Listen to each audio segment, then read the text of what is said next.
My name is Courtland Smith. I am a ninth grade history teacher in Kansas City, actually AP World History teacher. And today's discussion is really about, we say critical race theory, but today's discussion is really about people being able to think on their own, make decisions on their own, and find out the truth. Many times we've learned in history that the truth, well, number one, history is written by the victors, but the victors aren't always right. The victors, of course, will only tell their side of the story, and that there are many things that need to be revealed. We now live in a world where Pluto is no longer a planet. Heck, my son came home and told me one day that Pluto is no longer a planet. And I said, boy, you're wrong.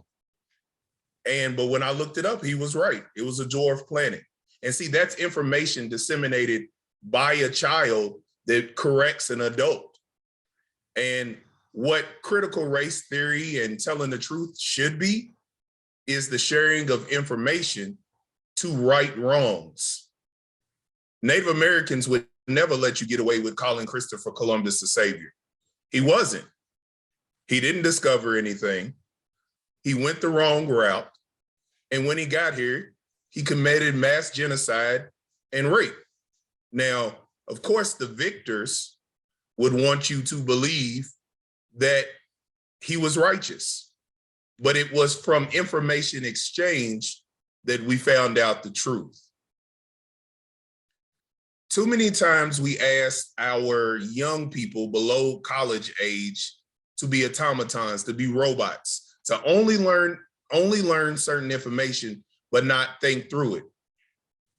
I think CRT and telling the truth is about teaching our students to think through it.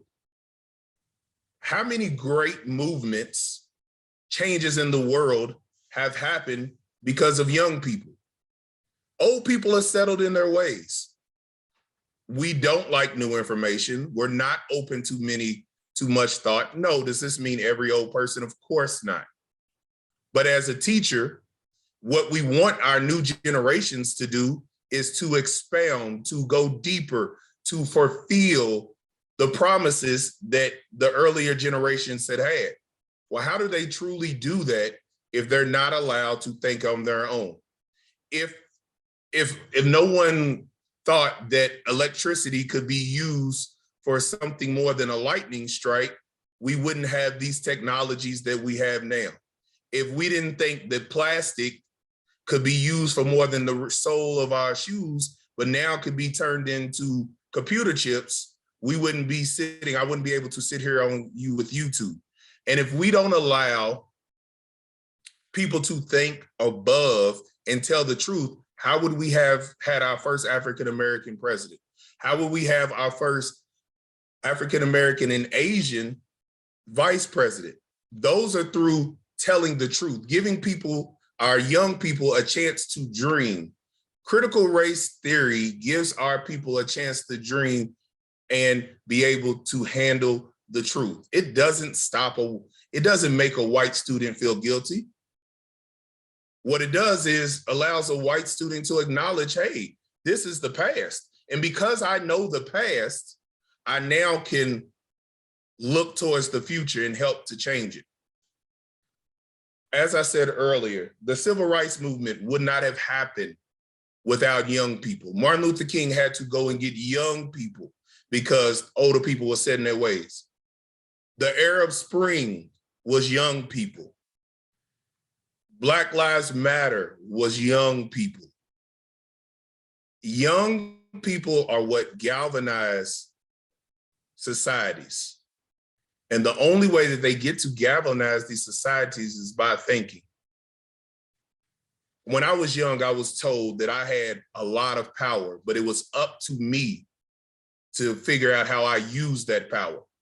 Now, I won't name them because I don't want, all the blowback, but we've seen people with power that have used it for horrible, irreconcilable ways, but they were actually great leaders for the part that they were able to galvanize.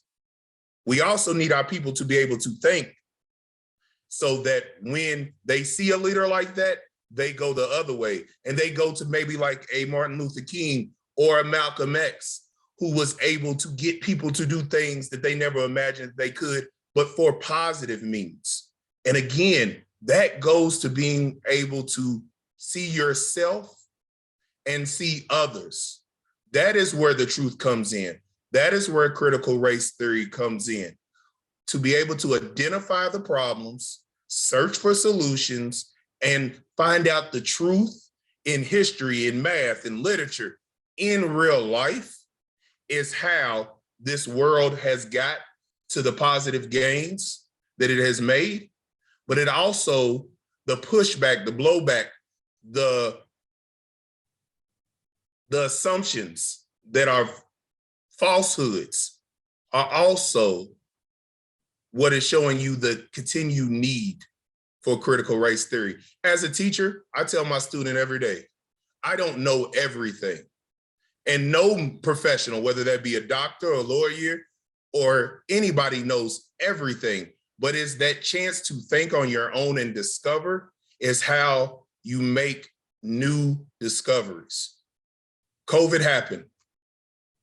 We didn't know how to make a vaccine in 6 months. Now we do, because people were forced to think.